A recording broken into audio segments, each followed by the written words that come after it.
Ladies and gentlemen, welcome to the #1 professional wrestling radio show in Las Vegas. This is the Mark Hoke Show. The Mark Hoke Show. Going bell to bell with the best in professional wrestling news, entertainment, and lots of Sin City surprises from inside the squared circle.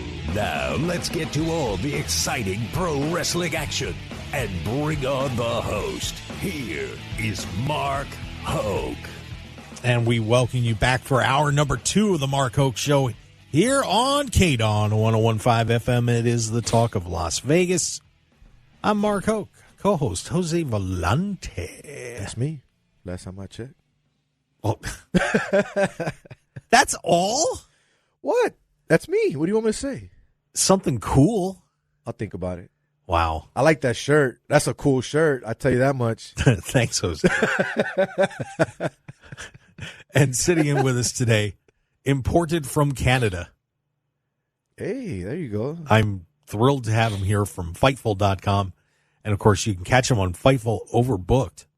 It's Monday, Wednesday, and Friday, correct? Yeah, right? Monday, Wednesday, and Friday on youtube.com/FightfulOverbooked. Myself, Jeremy Lambert, we get in the weeds from 10 a.m. Eastern until noon Eastern. What is that? Y'all can do the math on the Pacific time thing.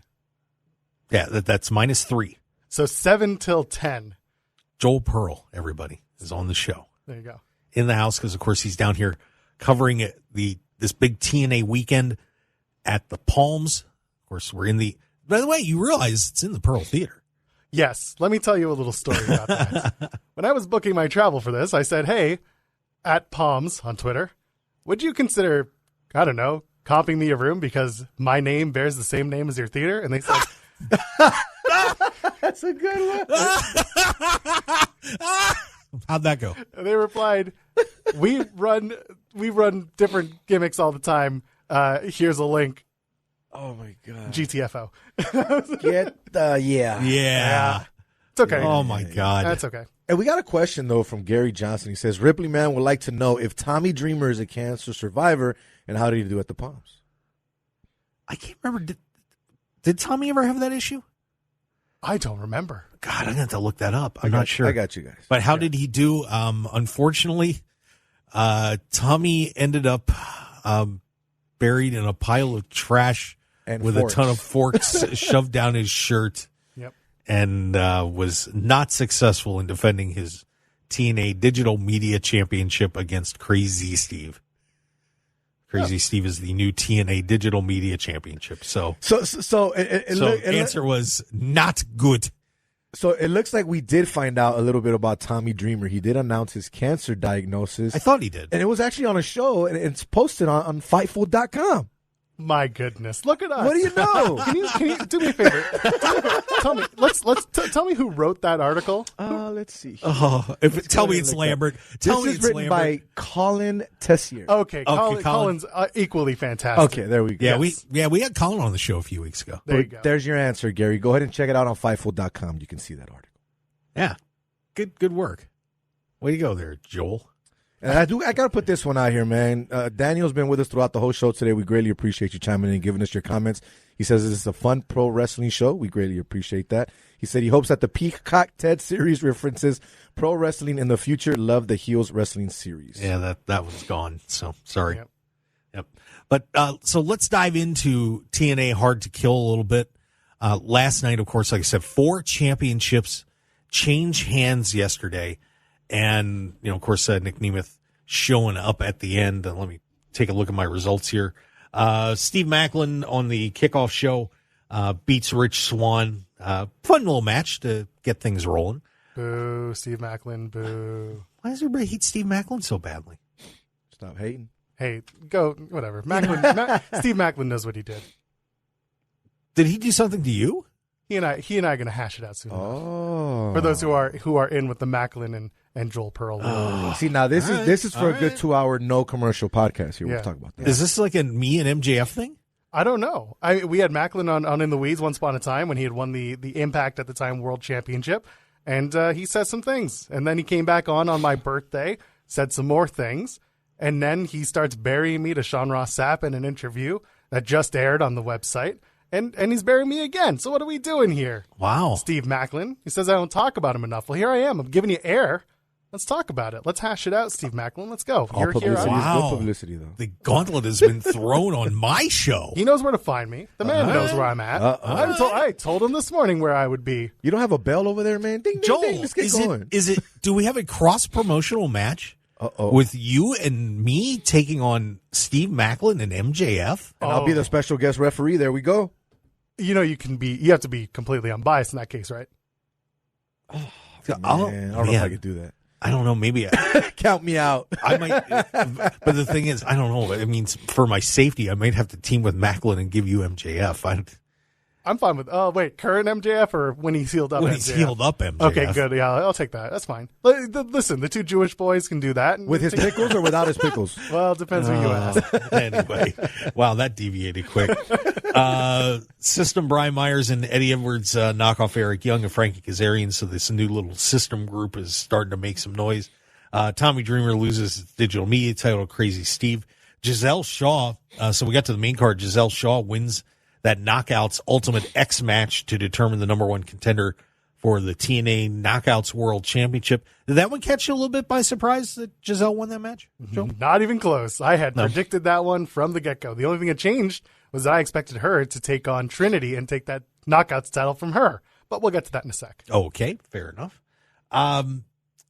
PCO defeats Dirty Dango by disqualification. Dirty Dango. I like that name.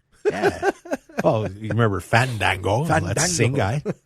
And, a quick 115, but then that was not left to stand by Santin Varela and turns into a 6-man match.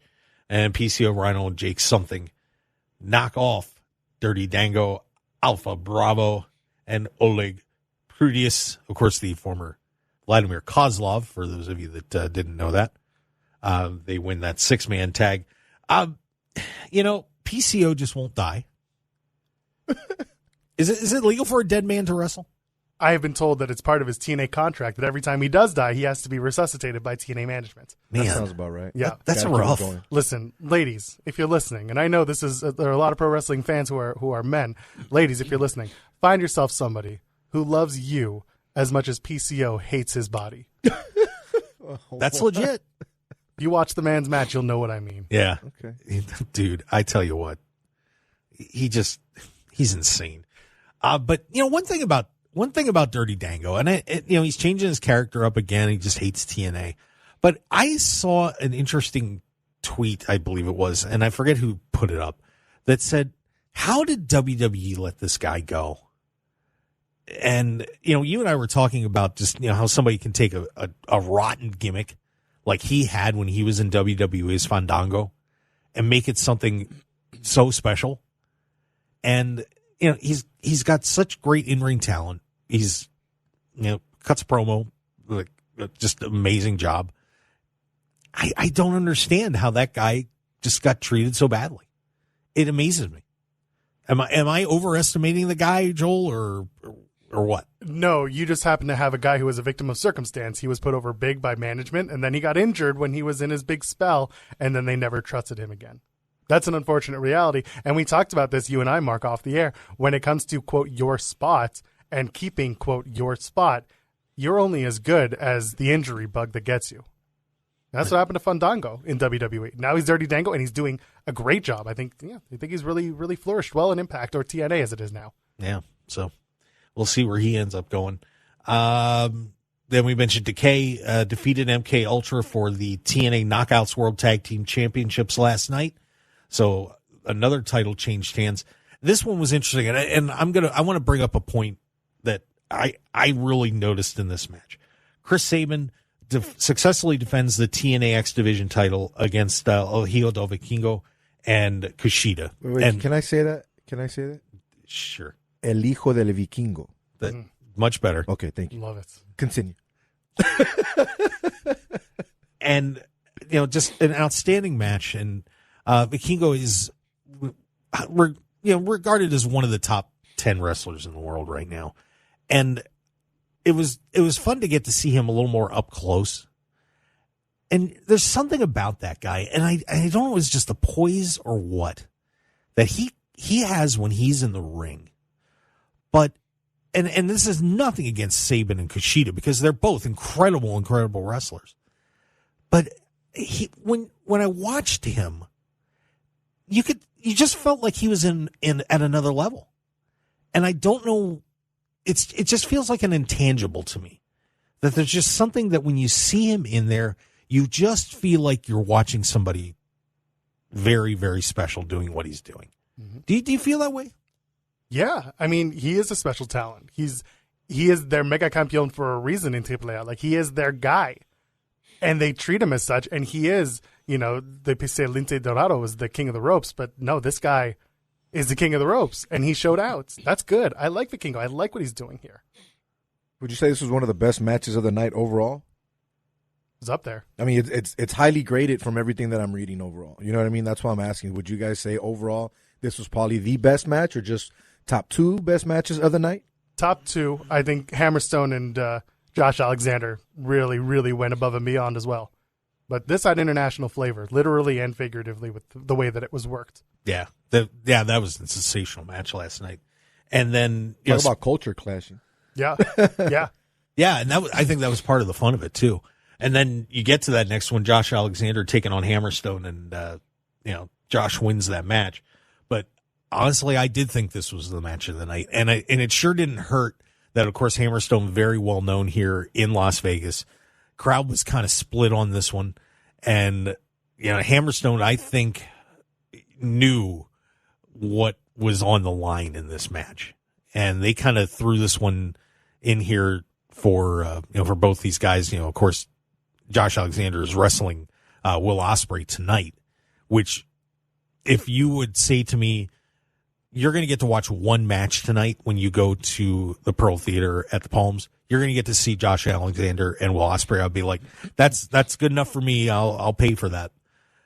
But Hammerstone, of course, has been, I don't want to say languishing, but he was hanging out in MLW for a very long time.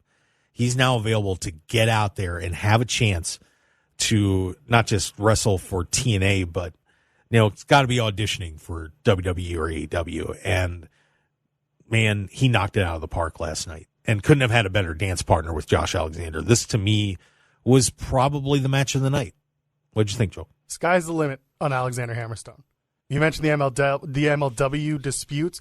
He was signed until 2025 with that company. He decided, no, I'm done here. I've done everything I can do. He left the company for a short amount of time. Court Bauer, who owns MLW, got him back into the fold, said, hey, we'll finish your contract off at the end of 2023. Just come and do a couple of things for us, and then you're done. You're free. And that's the way to do business. If you're unhappy and you know it, get out and have a conversation. That's what they did. Hammerstone, a free agent. Like I said, sky's the limit. I love the match. Josh Alexander is the guy in TNA, has been for a while. He bleeds that company's colors, and he had a great showing with Hammerstone. Everyone won in this match, and everyone looked good in this match. They did. And, it's interesting. When I got to interview Josh, that was about a month ago for this. And, you can tell the passion that he has for TNA. And he could have left. There's no doubt he could have left, and he stayed. And when he talks about TNA and Impact, you can just tell the love for it that he's got in his heart. I mean, he wants this to succeed. And, that to me really just shows what kind of guy he is. He's diehard with these guys. And, maybe someday that, that opportunity is going to come up where he's going to say, it's time to move on. But for now, he wants to lead this company. He really does. Hammerstone had a lot of doubters going into this match, but, I mean, after the way that match ended and the way that he basically showed everyone, I'm here to stay, I mean, hey, he proved a lot of doubters wrong, in my opinion, so yeah. Yeah, it was something else. So then we went on to the four-way tag match for the TNA World Tag Team Championship, and Ace Austin and Chris Bay, local boy again, gets it done as ABC holds on to their tag titles against the Rascals, Laredo Kid and Mike Bailey. That was kind of an interesting way this whole thing turned out with the Grizzled Young Veterans. No Trent Seven in this match, but ABC holds on to the tag titles, Joel. I was surprised by that. I thought the Rascals were going to come in and steal those tag titles, but you mentioned Trent Seven. He had travel issues. They thought they were going to have many more travel issues with the way the weather was over in Chicago and over going into Toronto and all that area. No, Trent was the only casualty of the weather. Everyone else made it. Laredo Kid steps in. Speedball has a new tag partner. It worked out. And yeah, ABC 1, 2, 3. They really kept to their moniker. We call them Ace of Bays on our show, but we'll let them have ABC everywhere else. Yeah, and one thing I've been seeing Chris Bay perform here in Las Vegas for a long time, and those two are really becoming a very cohesive unit. From seeing them early on to where they are now, they are really becoming a good team.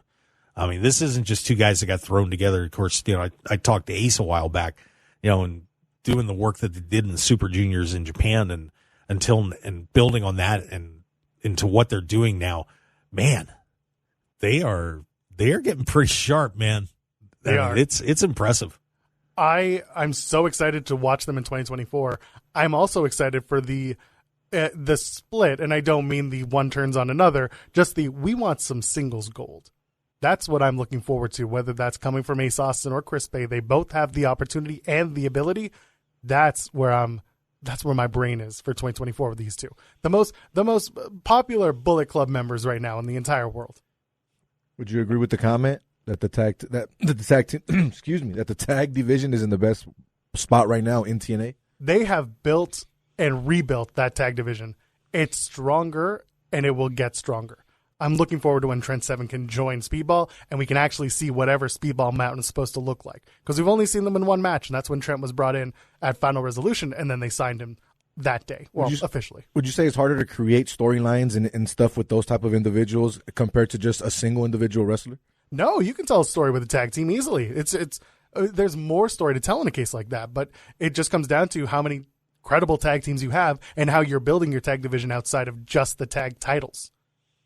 And one guy in there that I've been so impressed with over the past couple of years is Trey Miguel, and of course he was the X Division champ for a while.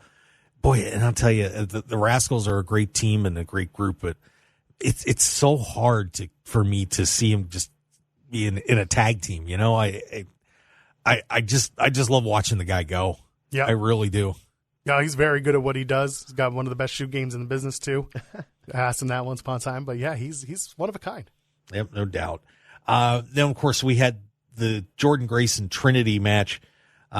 Trinity loses the Knockouts World Championship to Jordynne Grace. And before we get into Trinity, I want to talk about Jordynne a little bit because, boy, she has come a long way. She's such a unique, obviously with the bodybuilding, she has such a unique look.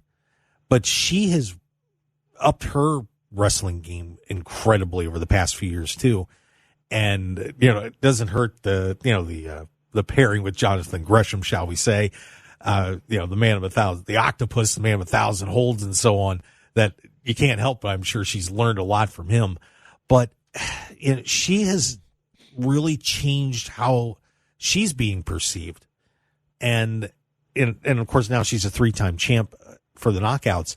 But what is the future for Jordynne Grace? And where do you think she goes at some point?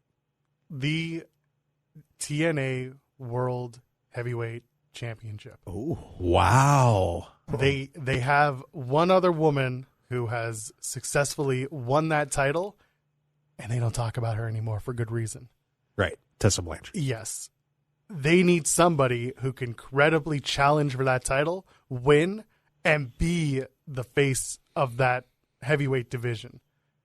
And while it's wonderful when someone like Jody Threat shows up on a show like mine on In the Weeds and says that the Knockouts division is not secondary to the men, they are on par, that world title is the world title. It is the Knockouts world title, but you don't see any guys saying, I want the Knockouts world title. It's time for Jordynne Grace to say, I want that TNA World Championship. And whoever the champion is, whether it's Moose or somebody else, that is what I want. That is my goal. And that's why I was kind of upset when she called her shots against Trinity and not against Alex Shelley, who was champion at the time for the Impact World Championship when it was Impact. I think she's hot. I'm sorry. That's all I was thinking about while you guys are talking. I'm over here looking at all her pictures, and she reminds me of a bit of, remember the Glamazon? I used to love her a lot, too. I'm not going to lie. There's just something about certain women, if they do it right when it comes to bodybuilding, I think it's hot. And I'm not just trying to disrespect you at all, Jordynne. Please don't knock me out. But I think she's hot. I'm sorry. I think she is hot. That was just my mindset. Fine. You know what I mean?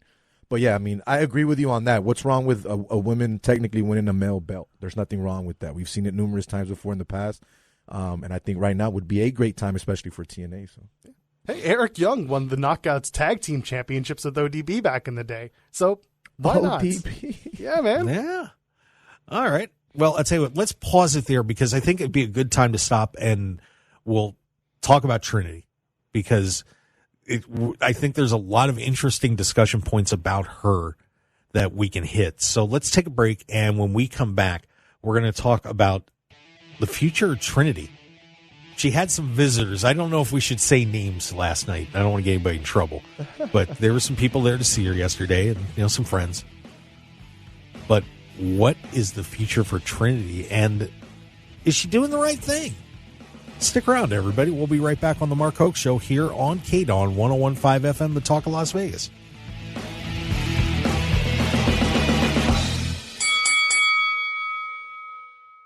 .101.5 FM KDAWN. This is the Mark Hoke Show. The Mark Hoke Show. Here again, your host, Mark Hoke.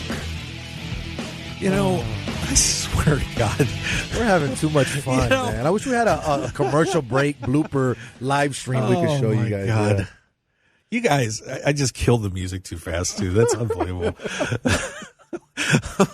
I just learned something new during the break. What do you want from me? It's very if you want to stay in shape and you want to have muscles, you got to be careful, Mark, and you got to make sure you find the right websites to help you get there. That's all I'm saying. My. And I appreciate Joel for pointing me in the right direction there. If nothing else, we are educators in the field of professional wrestling, Mark. Go. We're just here to help people find wrestling however they will. Yes. In any shape, way, or form you may like it. Literally. I'm Mark Hoke. I'm Jose Volonte. They call me Joel Pearl. This is the Mark Hoke Show. Oh, man. We're having fun, as you can tell. Lord. If you haven't already noticed. This is unbelievable. Oh, yeah. Jose Volonte, Joel Pearl from Fightful.com. This won't get him fired. You had to do a lot more than that, Mark. I know. The best in pro wrestling news and entertainment. We are just having a great time here on KDAWN 101.5 FM, the Talk of Las Vegas, streaming live on the Odyssey app. We're also doing a live stream on YouTube and Facebook. Very happy to have you joining us. I don't know what those two are doing in there. It has just been a bizarre day down here at the Odyssey Studios in Las Vegas. Mm-hmm. All I'm saying is that I'll just stop saying it. What? Stop. I love my mommy. That's all I'm going to say, right, okay? You know what I mean? What can I say? A big Rhea Ripley fan over here, yeah? There you go. I'm a Rhea Ripley fan, too, and she's a sweetheart. And stop. Just stop. She's very nice. Very muscular. Yeah. Dear Lord. Anyway.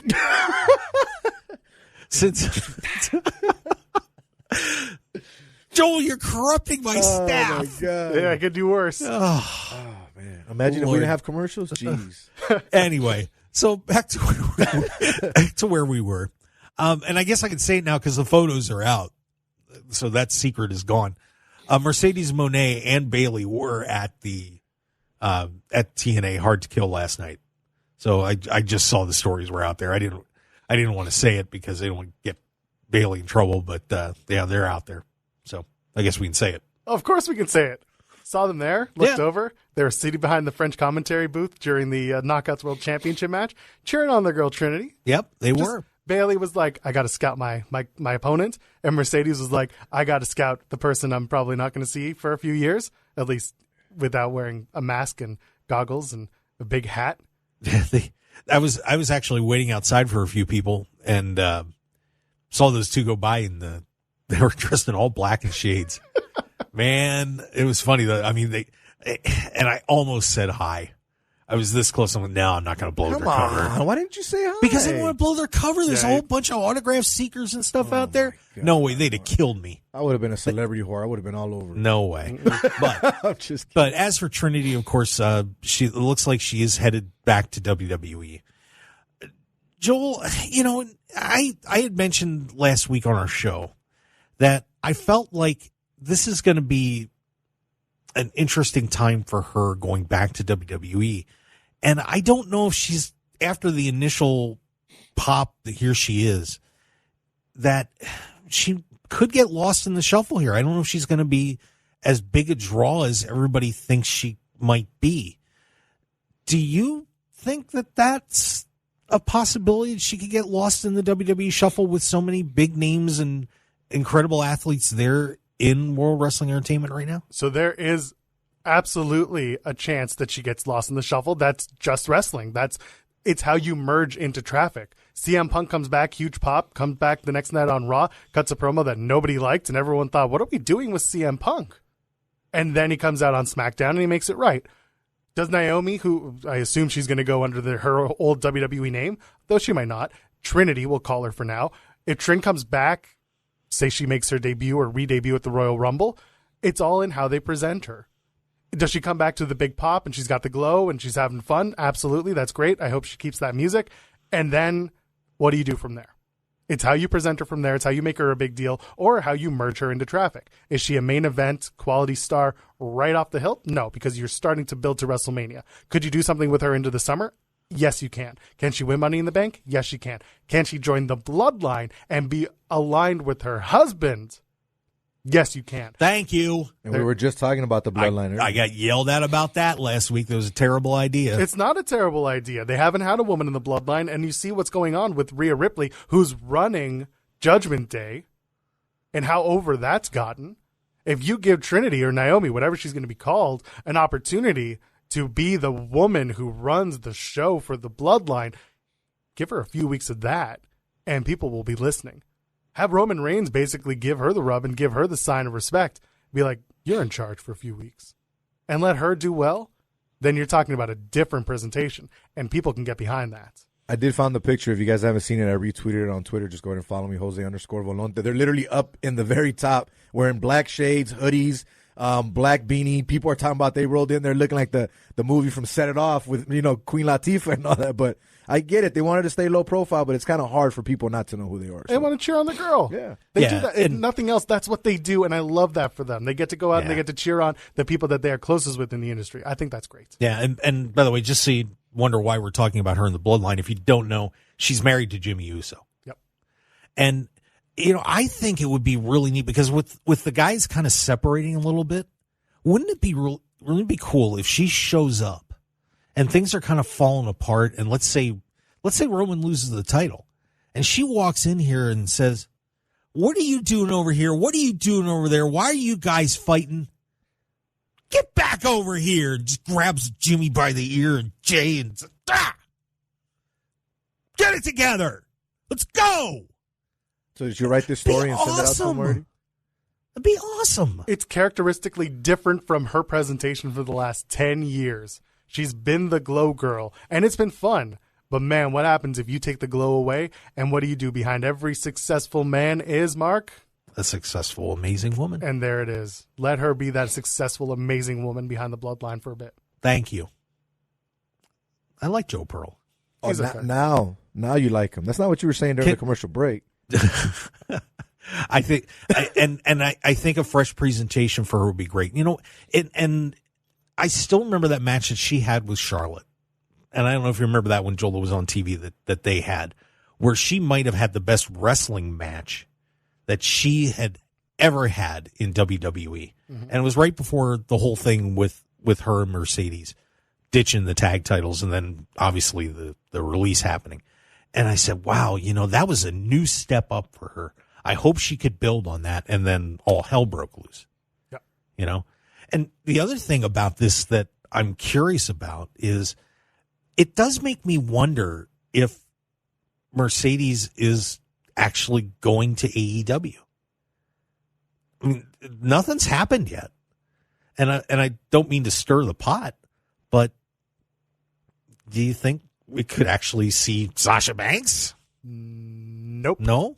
She's there. She's I'm not going to tell you can you give me a percentage? I don't like the percentage game that people play. She's going to AEW. Okay. If I'm wrong, I'll eat my non-existent hat. But don't you have a little hat over there? I do. I've got. It's true. I've got a beanie, a toque for the Canadians out there. Yes, I do. but I don't know if I can eat it. It's from an Old Navy, so it might taste real bad. Ugh. Yeah, I know. The quality. Anyway. What are we talking Mercedes, AW bound. Fair enough. There it is. AEW. So, yeah, but it was fun to see them there last night. And then, of course, we had the World Championship in TNA change hands last night as the guy that everybody hates in TNA, apparently, Moose, is the new TNA champion as he knocks off Alex Shelley to win the title. So Moose is in charge now, but of course Nic Nemeth showing up, formerly known as Dolph Ziggler. And I guess we have to say Nic T. Nemeth, correct? Is that correct? Yeah, that's what it says on the T-shirt. Get it right. The T stands for Thunder, Lance Storm. Put some respect in his name. That's right. So it's now Moose's world and everybody's living in it. Mm-hmm. Where's this going? The Moose is running wild, man. Yeah. So That's it. That's it. That's it. It's just Moose's champ, and that's all we're doing. Well, the elephant in the room is that he's now part of a group called The System. And right, he's got Brian Myers, he's got Edward Edwards and Lish, and of course they brought back, oh my gosh, I did this last night on the post show, D'Angelo Williams, right, former NFL star and former TNA star. D'Angelo Williams? Yeah. Holy cow. Okay. Yeah. Last night on the post show, I called him D'Angelo Parker because I also cover AEW, so my brain was in the wrong place. But yes, D'Angelo Williams comes back. Now they have a group, and when they announce, we're The System, I said, so that means Myers and his tag partner that night, who I just completely blanked on, Myers and Edwards, that meant they were going to win that tag match against Frankie Kazarian and Eric Young because they are new presentation, new theme, the whole nine. And then Moose, I was like, well, I guess if he's part of this group, he should be winning, and the system should be the new thing that dominates over TNA for a little bit. I wanted Shelley to retain, and I wanted Nic Nemeth and Alex Shelley, but you can still do the match. It just won't be for the title. Yeah, so this is going to be very interesting to see a new presentation for Nic Nemeth and as he moves forward here in TNA. Wow, I was surprised. But. And he got a great ovation from the fans, though, too. Like, he still knows how to work a crowd, and people are still following and loving this guy no matter what. So I think him coming over is going to be great, definitely. Well, people love the guy. The best part, by the way, of Moose winning that TNA championship, he no longer has to carry around the one that he bought on eBay from a Pakistani seller for $20. Wow. That is some lore for you. Go back and watch when Moose was carrying around that belt in 2021. I forgot about that. He's got the real thing now, baby. Hey, real quick, though, and I want to, because you said it during when we're doing the interview with Tommy, you mentioned the belt. And you didn't talk about that earlier. I don't want to take your thunder. Mention what you were talking about. When we've interviewed wrestlers on In the Weeds, very, very rarely do we have them showcase their championship belt with them. I think one person who's done that on our show is Casey Navarro, and we love him. And he's the Warrior Wrestling World Champion. He's come on our show a bunch. He's got a big pink strap. It's great. But when I saw Mark in your interview with Tommy and he's got the digital media championship around his shoulder, I'm like, no one has ever done that with us before. And like, normally those title belts stay with the company, but I guess because they were in transition and the new title belt had been gifted to Tommy, they probably said, here's the old one. You get to keep it because you're the outgoing champion. But I thought it was very funny that he had that belt around his shoulder for your interview. Showing it. There you go. Yeah, proud of it. Hey, man, it's Las Vegas. We do it big here, man. Got to show off. Got to glitter and gleam. That's how it goes. Where's your big gold belt? My big gold belt? Yeah. I don't know, man. I don't know if they make a big gold belt enough for me right now. We're going to choose this belt made just for you, Mark. Hey, you got to get them muscles right. I'm telling you, you got to look at these websites. They'll help you out and you can fit that belt. Will you stop? What? Oh, my God. All right. An in-booth obsession going on over there.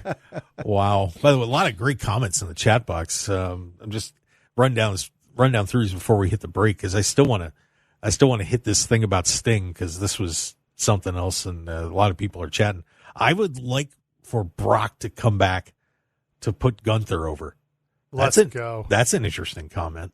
AJ Lee could be at the Royal Rumble. Well, she was showing off her boots the other day, so that's a possibility. What else did we have in there? Camille Brickhouse, strong female heel. Yeah. Well, we can't talk about that anymore because these two guys will start hopping on the computers in there, and then I'm going to get in trouble. Well, I mean, Camille's also no longer with the NWA, so you got that going for you. So yeah, there's the authenticity of the comment. Yeah, there's all sorts of fun stuff going on. Oh my God! But I'll tell you what, we hit TNA pretty hard. once again, remind everybody tonight, if you can get over to the Palms, it's going to be a terrific night for the TNA Snake Eyes TV tapings. Going to be a blast. Some of the best wrestlers in the world. It's not often you get to see Okada and Ospreay on the same card in one night here in the United States. And actually, well, it's not going to happen in Japan again either for a long, long time. So, man, get your tickets. It's going to be great. Joel and I are going to be there. Hell yeah. I'm looking forward to that. Yeah, you can come say hi to us. You know, of course, Joel's on Twitter at Joel Pearl, and catch me at Mark Hoke Show. So you can, just tweet at us and, come harass us in whatever section they throw us in. So final question for both of you. Give me your final grade for Hard to Kill. Oh. I didn't ask you that yet. I want to know. It's fair. Who wants to start? Go ahead, Joel. I'm going to give it a solid B+. Oh, okay. I think there was a lot of really, really good stuff. I'm still a stories guy. I'm waiting for what plays out tonight.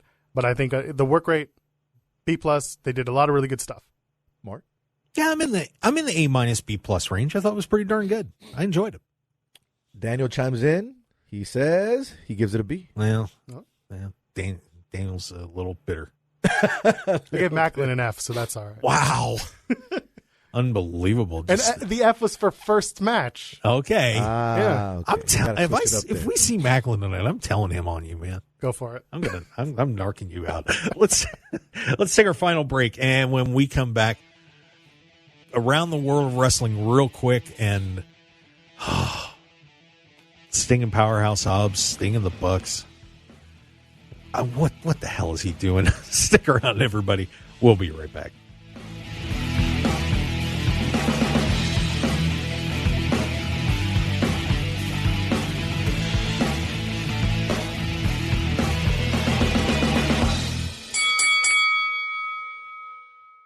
.1015 FM KDAWN. You're listening to the #1 professional wrestling radio show in Vegas, The Mark Hoke Show. The Mark Hoke Show. Now, here again is Mark Hoke. All right, and we are back on The Mark Hoke Show here on KDAWN 1015 FM. Talk of Las Vegas is the best in pro wrestling news and entertainment. I am the aforementioned one. That's me, Mark Hoke. How's everybody doing out there in Las Vegas? Jose Volonte. Yes, sir. And he's been a very, very special guest. Amazing guest. What are you talking about? He's been very educational for me. Come on now. Jeez. But he will never. I think I've learned more today than I learned in my senior year in high school. That's how education. Oh, that's fantastic. Joel Pearl. Joel's bringing the power today, baby, and the knowledge. Knowledge is power. Guys, checks in the mail. It's all good. Man, I'll tell you what. I can't wait till we get Jeremy Lambert flying out here sometime. We're great. We're gonna compare shows, see how that goes. But very excited to have you, Joel Pearl, in the house. Of course, he's here for Fightful.com covering the TNA weekend here. And, of course, get down to the Palms tonight, starting at 4 o'clock. If you haven't got tickets, you're an idiot. Get tickets. I mean, why do you want to watch football? Hey, whoa. Oh, wait, Monday? Yeah, it's okay. We'll watch your Eagles lose to the Bucks tomorrow night, but that's another conversation. Wow. For another day. Actually, we could talk about it tomorrow night, because I'll be here in the studio with you. Well, we got two games tomorrow now. Yeah, so, should be fun. Yeah, you get to watch me flip out on SportsX Radio tomorrow, coming in on a holiday, which I didn't plan on doing. I'll make sure to do the live video as well for you guys, so you can see Mark flipping out in the studio. That should be a fun time. Yeah. So we got a good comment here, though, Mark. Yeah, because you wanted to jump into some more outside of TNA. Yeah, we got to talk about this. So last week on Dynamite, Sting, who's getting ready to retire, did a spot off the stands through tables with Powerhouse Hobbs. Ouch. What the hell is he doing? He's got a retirement match in about a weekend or a month and a half. And, of course, Ric Flair's hanging around and hopping in the ring. He can't stop poking people in the eye, and he wants to get more involved. But Sting is doing these crazy spots in his mid-60s. And then to top it off, apparently, they win the match. He and Darby Allin win their match. And he's apparently said he's chosen this, that he wants to do his retirement match against the Young Bucks. Which I I don't know, guys. But the first question I'll ask is this a good idea for Sting to be doing these somewhat dangerous spots at his age headed into a retirement match? Joel? Here's my feeling. Sting can do whatever the heck Sting wants, and none of us are going to stop him. No. Because this man has entertained us for how long? And he's going to do how much? And he's going to team with who? Darby Allin? Listen, Darby rubbed up on Sting just as much as Sting rubbed off on Darby Allin at the end of the day. It was fine. Listen, the only thing they could have done better was someone should have pulled those tables about 2 more feet, maybe 10 feet a little bit further out. That's my big problem is why wasn't there someone there to reset the table and just make sure? Because if Sting's going to do something like this, or really anyone, but like let's just say 65-year-old Sting almost, if you're going to do this, you got to have someone making sure that the spot is as set up as possible. Yeah. So that you can do it safely. It's a heck of a spot. Do not get me wrong. But like Sting's going to do what Sting's going to do. Sting wants to entertain to the nth degree until he's done. And we can only hope that he doesn't, injure himself. He's also old school. So if he does, you won't hear about it until he's done wrestling. Yeah, that is very true. And I'm okay with it as long as he's actually done. And what I mean by that, there's a lot of people that you might think you're done, you give it all, but then something else happens down the road and you might have another match. If this is really your end all be all and it's final, go out with a bang. I'm with it. I'm 100% for it. Mm-hmm. Fair enough. But now the apparent choice that he has made is that he wants to wrestle against the Young Bucks for the retirement match at Revolution coming up here in March. And a lot of people are down on that. Now, obviously it's his call, who he wants to be in a match against. But I just find it an odd choice because there's not really a connection there. But the other reason too is that the way the Bucks wrestle matches, it doesn't seem like it's a real good fit. And I'm curious what you thought about that, Joel, when you heard that this is the call. So first of all, I disagree vehemently with what you're saying. Okay. We have to put some respect on the Bucks name. First of all, the Young Bucks, with their new mustaches coming out and returning on Dynamite. They are going to flip, flop, and fly, thank you, Dusty Rhodes, for Sting. Sting is going to stand there and look like King Kong while the Bucks do everything and make it look good. And that's what the Young Bucks do. And why do you want to team against the Young Bucks, or why do you want to have a match with the Young Bucks? Is because the Young Bucks don't put on bad matches, especially when they're teaming up. And if you want to go out on your back, or if you want to put over a tag team that needs to rebuild themselves in the eyes of AEW fans, the EVPs are the ones you should be working with. I don't like how the Bucks have been presented for the last year, but I'm looking forward to how the Bucks are presented in 2024, because if they're going to change up their look and they change up their style and they change up the presentation, then I'm going to enjoy this match. But tell me a story, Mark. Tell me a story about why Sting and Darby should be facing the Young Bucks, or why the Young Bucks want to face Sting.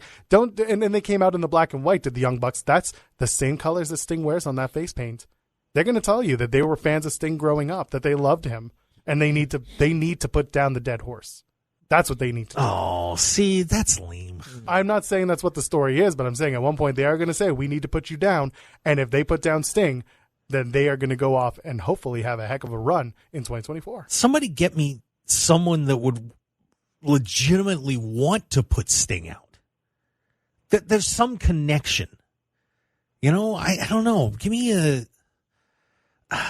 like a connection with Arn Anderson or something like that. Somebody that would have some ounce of hatred over 40 years for Sting somewhere. I don't see it. Call me crazy. I know you guys are a lot more versed in this field. What about Randy Orton? Remember, he was known as the Legend Killer. Well, I'm just saying. Well, Sting was never going to do a singles match. That's the other thing, too. No, yeah, he's not doing a singles match. But I'm just trying to think who in AEW you could.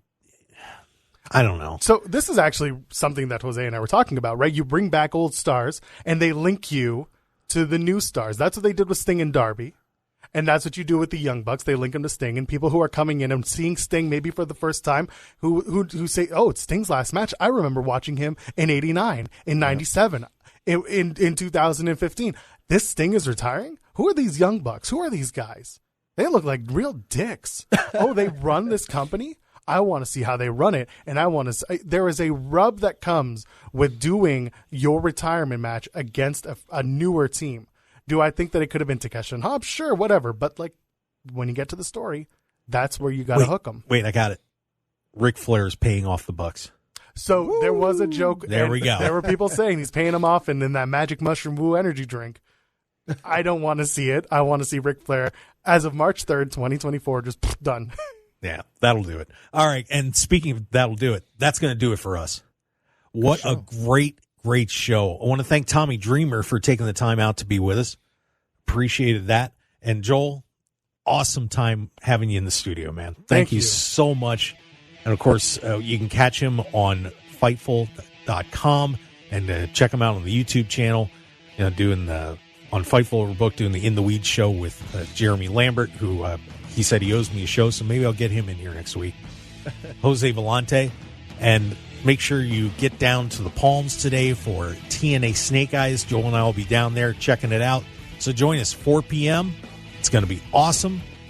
And just had a blast here, guys. Follow us on Twitter at Mark Hoke Show, Facebook, The Mark Hoke Show, MarkHokeShow.com, and all the other social media outlets. Just, that's where it is. And check out all our YouTube clips and shows and the live streams and everything.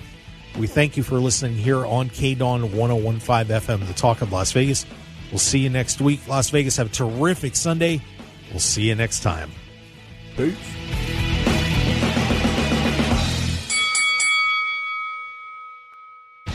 Want more of The Mark Hoke Show? Follow us on Twitter at Mark Hoke Show, like us on Facebook at The Mark Hoke Show, and visit MarkHokeShow.com to keep up with everything happening with the show. And remember to check out all of our archive shows on YouTube at The Mark Hoke Show and download our podcasts at markhokeshow.podbean.com and all your favorite podcast outlets. So join The Mark Hoke Show family today, and thanks for listening.